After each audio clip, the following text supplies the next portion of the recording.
Opa, última aula. Vamos para a minha última aula aqui na minha sequência de gravação. Para vocês não faz diferença quando vocês forem assistir, mas para mim, a pessoa que está gravando várias aulas seguidas, é um momento de alegria.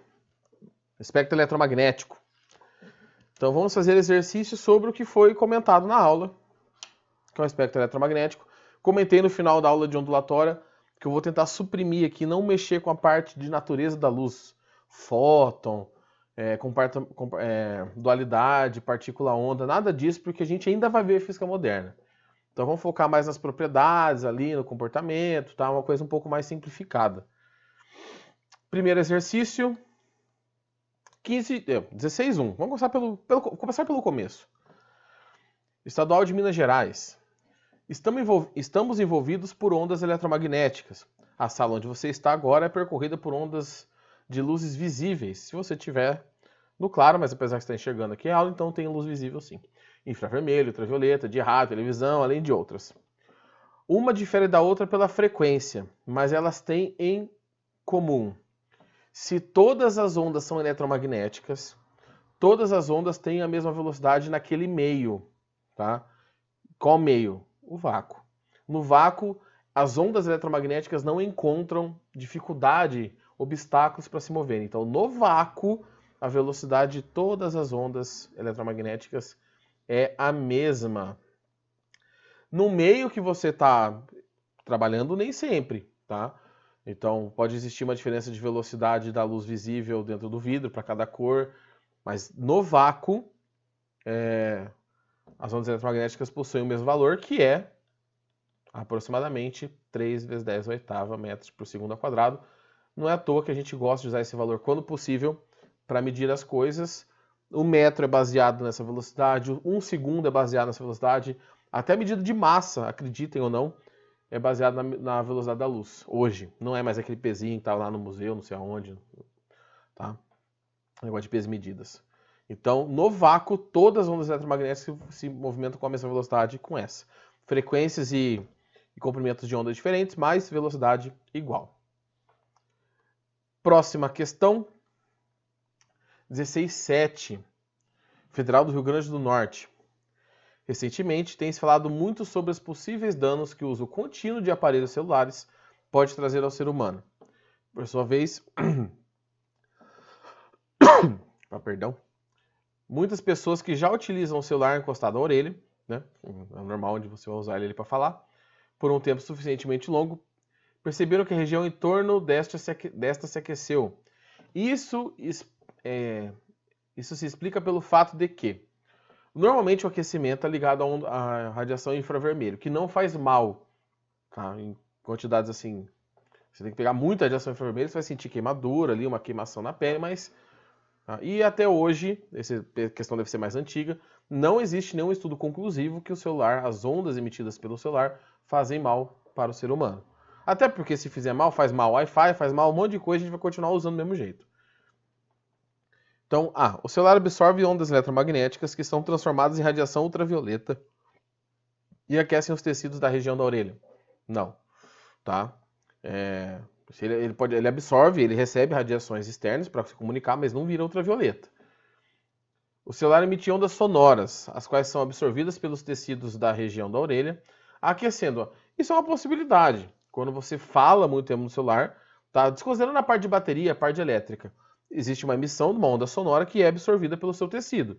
Então, por enquanto, essa é uma boa resposta, mas vamos ver se tem alguma melhora ali. O celular emite ondas eletromagnéticas, as quais são absorvidas pelos tecidos da região da orelha, aquecendo. O celular não é projetado para emitir infravermelho, tá? Você só vai considerar que ele está emitindo infravermelho se você considerar a bateria aquecendo e todo esse tipo de coisa. O celular absorve ondas sonoras que são transformadas em radiação infravermelha. Não, o celular não absorve ondas sonoras, ele emite ondas sonoras. Então, o que você tem de resposta aqui possíveis? Se você considerar o contexto geral, tá? Quando você está muito tempo falando com o celular em volta da orelha, talvez a onda sonora aqui tenha mais influência do que a onda de infravermelho, porque a infravermelho você tem que levar em consideração a bateria, os circuitos elétricos, tá? Então, se tiver que marcar uma dessas respostas aqui, eu marcaria B, tá? Não que a C esteja errada, mas aí você está falando da parte elétrica do celular, que ele não está considerando aquecimento, efeito de gerador, de receptor, nada disso, tá? Então eu acho que é fundo demais a resposta para a pergunta. A onda sonora é emitida quando você está falando no celular e você sente esse aquecimento. Tanto é que, a não ser que você abafe seu celular ou esteja sobrecarregando ele, quando você está mexendo com a mão, mandando uma mensagem, mexendo no WhatsApp, alguma coisa assim, você não sente seus dedos aquecerem. Tá? A não ser que a bateria esteja sobrecarregada, o sistema esteja sobrecarregado. Então, pensando nessa comparação, eu marcaria a resposta B. Professor, o gabarito está C. Seria uma questão para recorrer numa possível na prova da Federal do Rio Grande do Norte, caberia recurso aí. 16.9, Federal de Goiás. O princípio de funcionamento do forno micro-ondas é a excitação ressonante das vibrações das moléculas de água contida nos alimentos. Para evitar a fuga de radiação através da porta de vidro, os fabricantes de fornos de micro-ondas colocam na parte interna uma grade metálica. Aqui ele vai falar sobre reflexão da onda, tá? Mas você pode pensar até em gaiola de Faraday, que é um princípio, um conceito que você vai ver mais para frente, e quando alguma coisa está envolta por metal, por um condutor, o que acontece no interior desse objeto não consegue passar influências elétricas ou magnéticas para fora. Uma condição para que uma onda eletromagnética seja especularmente refletida, ou seja, totalmente refletida, como um espelho, é que seu comprimento de onda seja maior que o tamanho das regularidades da superfície refletora. Considerando a frequência de vibração como sendo 2,4 GHz, aí você vai pensar o seguinte: quilo, né? Pensa em kilobyte, megabyte, gigabyte. Então você está 3 escalas acima. 10 a nona Hz. Giga 10 a nona. E que o espaçamento da grade é 1% do comprimento desta onda. Qual é o espaçamento? A velocidade, ele fala para a gente considerar aqui 3 vezes 10 oitava, porque a velocidade da onda eletromagnética no ar é basicamente a do vácuo. E eu vou primeiro encontrar o lambda para essa onda, para depois descobrir quanto que é 1%. Então, 3 vezes 10 oitava, lambda, e a frequência é 2,4 vezes 10 a nona. Passo dividindo o 2,4, puxa para cá. Aqui dá 1,25 vezes 10. 9 menos 1. 8 menos 9 menos 1. Então, esse lambda aqui vai dar de 0,125 metros. Eu vou transformar para milímetros já. Então, vou multiplicar por 1000. E o comprimento de onda, então, vai ficar de 125 milímetros. Só que ele quer 1% disso. Mas, senhor, como que eu acho 1%? Multiplica por 1%. Ou o famoso dividir por 100. Então, a grade, ela tem um espaçamento, se você dividir aquilo lá por 100, de 1,25 milímetros, que é a resposta B. Porque se o espaçamento é muito menor, a onda não consegue passar, tá? É como se fosse uma porta. Para você conseguir passar na porta, você tem que ter uma dimensão parecida com a da porta, ou a porta ser muito maior. Se você tem uma porta muito pequena, você não consegue passar ali, e com a onda é a mesma coisa. Tá? Aquela oscilação que está acontecendo não consegue passar naquele espaço determinado. Então a grade é bem menorzinha, 1,25 milímetros. E o micro-ondas não faz mal. Tá? Comida de micro-ondas faz mal. Também não faz mal. O que faz mal são os conservantes que você coloca ali, mas o micro-ondas em si não faz mal nenhum, não fica radioativo o alimento, fica nada disso. Tá? Isso é baboseira de quem... eu tenho medo do micro-ondas. Tá bom, parabéns. Penúltima questão, 1614, Federal de Goiás, Instituto Federal de Goiás. Vamos aqui tomar um Red Bull. Nascido em Edimburgo, na Escócia, James Clerk Maxwell, eu acho que eu já vi como Clark escrito também, tá? 1831, 1879, é considerado o maior gênio da história da física. Quem escreveu essa questão é um boçal. Nossa, professor, não existe o maior gênio da história da física. Nem foi o Newton, nem foi o Einstein, nem foi o Maxwell. Não existe o maior gênio da história da física. O negócio fala assim, nossa, o maior escritor de todos os tempos. Seu cara tinha 2,5 metros de altura, você pode falar isso. Não existe o maior da história da física, tá? O tratado escrito por ele é tido como o mais importante contribuição para o avanço da ciência. Meu Jesus Cristo, que bozeira. É monstruosamente importante. É um dos mais importantes, mas não é o mais importante. Uma de suas teorias propunha a existência de ondas eletromagnéticas que se propagavam no vácuo. Não vou entrar em detalhe, mas isso aqui é muito louco. Sobre como ele previu as ondas eletromagnéticas, né? Hoje sabemos que ondas eletromagnéticas são a base da transmissão de informações a curta, entre cidades, e a longa distância, entre países. A respeito da propagação e constituição das ondas eletromagnéticas, assinale a resposta correta. Ondas de rádio e TV são ondas eletromagnéticas. Enquanto a luz não é uma onda eletromagnética, a luz é a onda eletromagnética que nós enxergamos. Se a gente enxerga a luz, se não enxerga, é onda eletromagnética como geral. Raio-X são ondas eletromagnéticas que apresentam baixas frequências em comparação com ondas de rádio e de TV. A regra é simples. Energia HF. Quanto maior a frequência, maior a energia. Quanto maior a frequência, mais perigosa é essa onda para o corpo humano. O raio-x ele é mais perigoso do que onda de TV, que não faz mal nenhum. Tá cheio de onda de TV e rádio por aí. Transmissão via satélite, Wi-Fi, todas essas conversas aí. Então, se você está em dúvida numa onda eletromagnética qual tem mais energia, pensa qual é mais perigosa. A mais perigosa para o corpo humano é sempre a que tem mais energia. Então, a onda de raio-x tem maior frequência. Essa está errada. Elétrons em movimento variado em um fio de cobre podem fazer surgir ondas eletromagnéticas na forma de luz. Os elétrons, ganhando velocidade em um fio, podem emitir luz.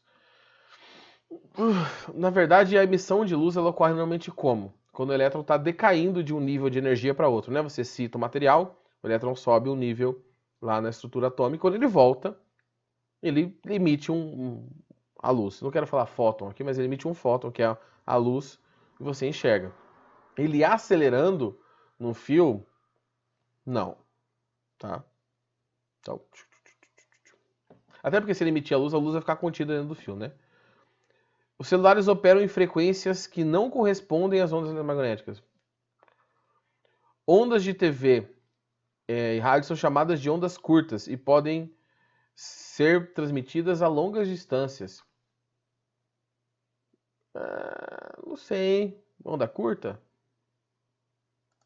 Você viu que deu provavelmente você percebeu que tem um corte aí, porque eu fui dar uma pesquisada, tá? Ondas de TV e rádio são chamadas de ondas curtas.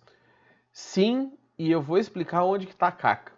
Se você for pensar em comprimento de onda, as ondas que têm menor comprimento de onda que a gente tem acesso é micro-ondas, ultravioletas, que têm maior frequência, igual ali em cima. Porque é inversamente proporcional, né? Cadê o meu negócio de escrever aqui? Velocidade é lambda F. Então, quanto menor o comprimento de onda, maior a frequência, mais energia tem.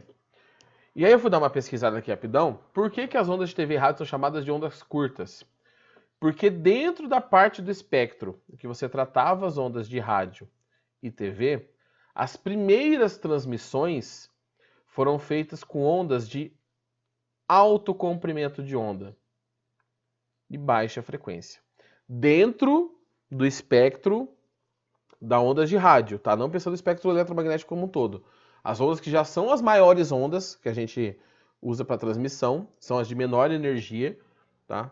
Nesse espectro, primeiro eles usavam ondas de tamanho longo, tá? Essas ondas que viajam boas distâncias. Depois eles perceberam que, por prática, né, eles conheciam, alguma parte eles conheciam da tecnologia ali, da teoria da frequência, quanto de energia, tá? Mas depois eles resolveram trocar por outras ondas, ainda na faixa de onda de rádio e TV, que possuíam agora menor comprimento de onda e maior frequência. Em relação às originais, elas tinham mais energia. Tá? Então, o termo onda curta é usada para rádio e para TV, sim, mas não é porque em relação a todo o espectro elas têm um comprimento de onda pequeno. É porque elas têm um comprimento de onda pequeno em relação ao que era usado anteriormente. Então a alternativa correta aqui é a D. Desculpa. E assim, de verdade, Tive que pesquisar para ver isso. É uma coisa muito específica da história do rádio. Então, a questão já começou errada com o cara falando bobeira ali em cima sobre o Maxwell. Depois, então, questãozinha mal feita, vou falar a verdade. Mal feita essa questão. E por que elas são transmitidas a longas distâncias? Porque você tem a atmosfera e você tem aqui o relevo. Essas ondas funcionam assim, você emite essas ondas, elas batem numa parte da atmosfera e refletem. Tá? Então elas são transmitidas pela reflexão com uma parte da nossa atmosfera. Tá? Ela não vai para o satélite e volta, ela bate e fica na atmosfera. Que é o que normalmente o rádio AM faz. Então se você tiver um rádio realmente bom, bem regulado, com uma boa captação, você consegue pegar ondas desse tipo de outros lugares do planeta. Da Rússia, da Europa. Só que os rádios que a gente usa normalmente, as anteninhas são com um cocôzinho de antena, e eles não têm sensibilidade para pegar essas ondas, tá? E cada vez tem menos rádio, assim, né? Porque agora todo mundo usa satélite, porque é mais negócio, o sinal sai melhor, tá? Mas é assim que ela funciona, ela reflete na atmosfera e volta. Então, assim, questão mal feita, não esquentem com, o professor não ia conseguir fazer, porque eu tive que pesquisar aqui também, né? Coisas de vestibulares do mundo aí. Talvez, para ser justo, talvez tivesse um texto no vestibular, sabe? Citando a história do rádio, alguma coisa assim, meio que um guia, e aqui eles não colocaram. Então, vou fazer uma meia-culpa aí. O último exercício, o melhor exercício dessa aula, do IFF, Instituto Federal Fluminense, talvez.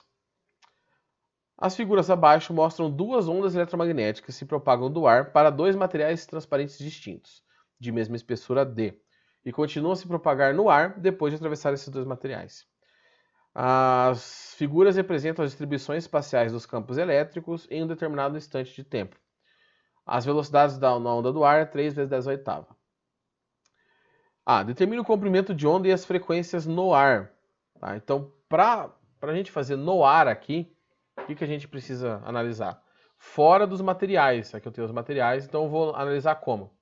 Eu vou pegar uma crista e vou até outra crista. A mesma coisa aqui embaixo. Ó. Crista, crista. Então, para eu achar o comprimento de onda, vocês estão vendo que aqui essa distância é a mesma. Lambda. Que é a distância, agora a gente vê aqui embaixo, de 6 para 12, 6 vezes 10 a menos 7. Então, o comprimento de onda de ambas as... Eu vou chamar vou falar de dois materiais, né?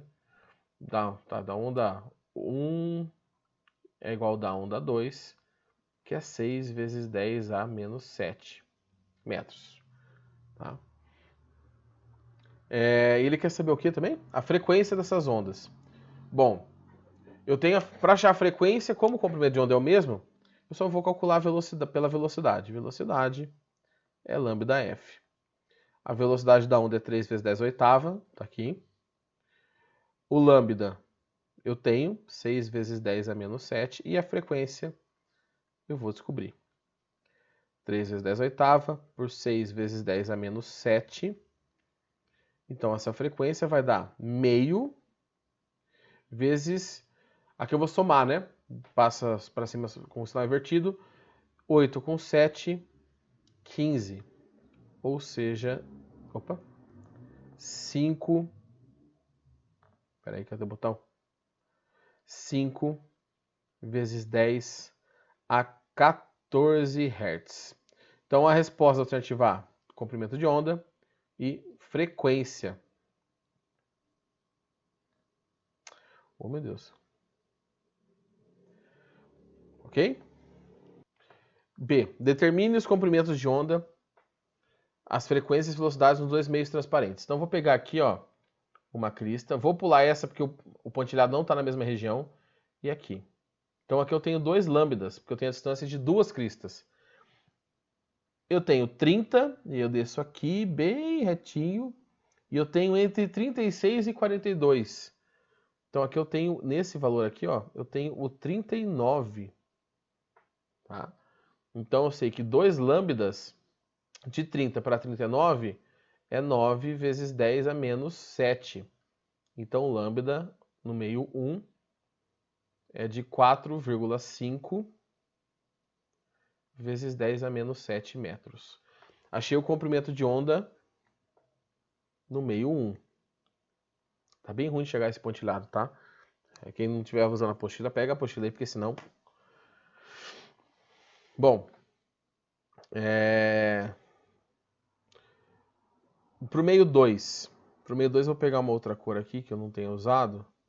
Vai o verde. Vou pegar aqui, tá exatamente em cima da crista. Vou procurar até aqui, tá na crista. Tem que ser um ponto que se dê certinho. Daqui pra cá eu tenho 1, 2, 3, 4, 5 comprimentos de onda. 5 lambdas.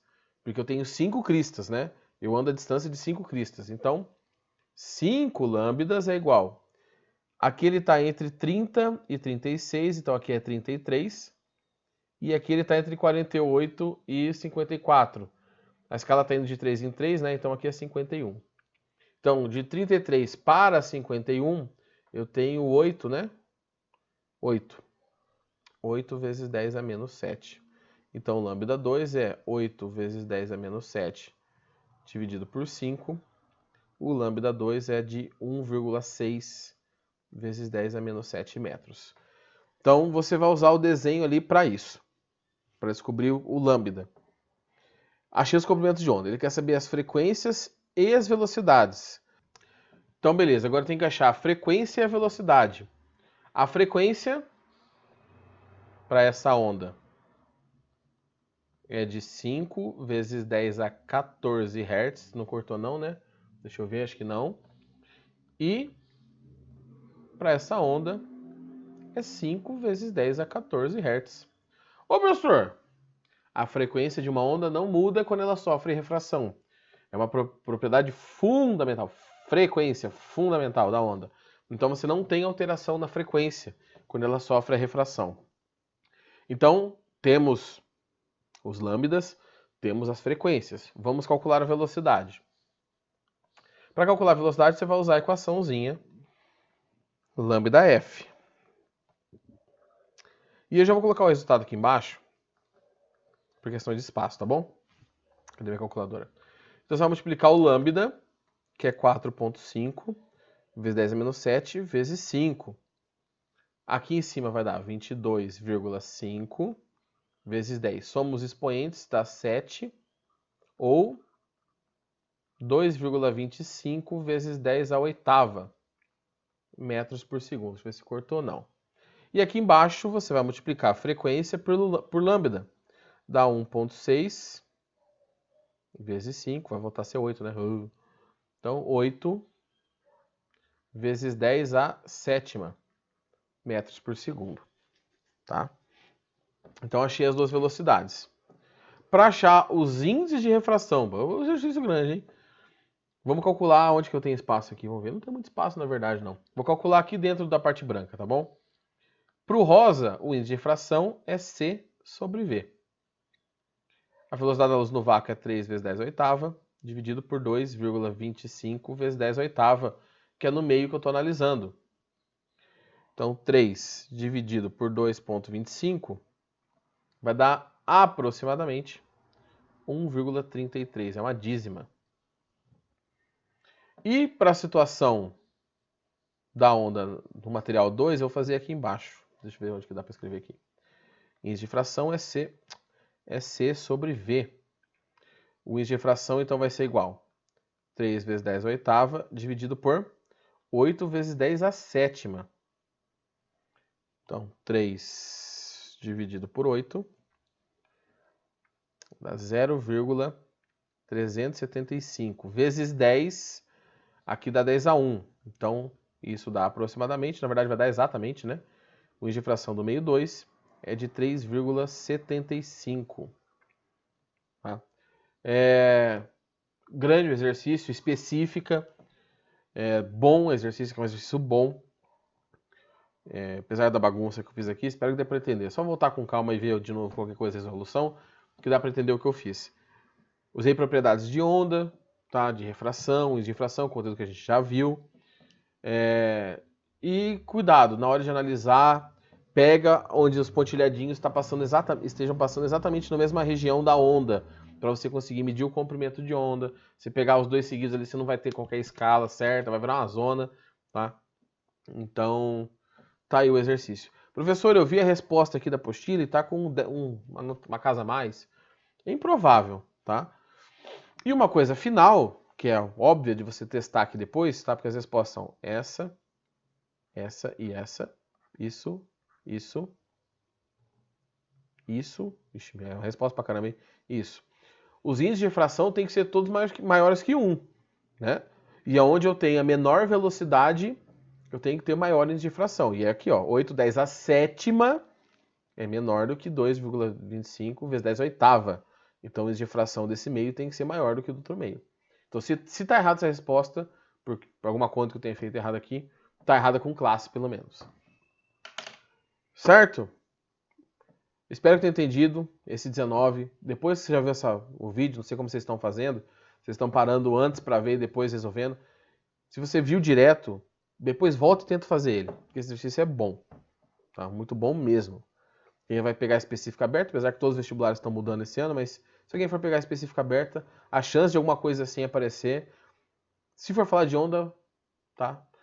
É uma chance boa. Se eu fosse montar um vestibular, eu colocaria uma resposta, uma questão mais ou menos assim. Certo, jovens? Então é isso. Nos vemos semana que vem. Na próxima aula nossa já é aula ao vivo. Então, bom final de semana e falou!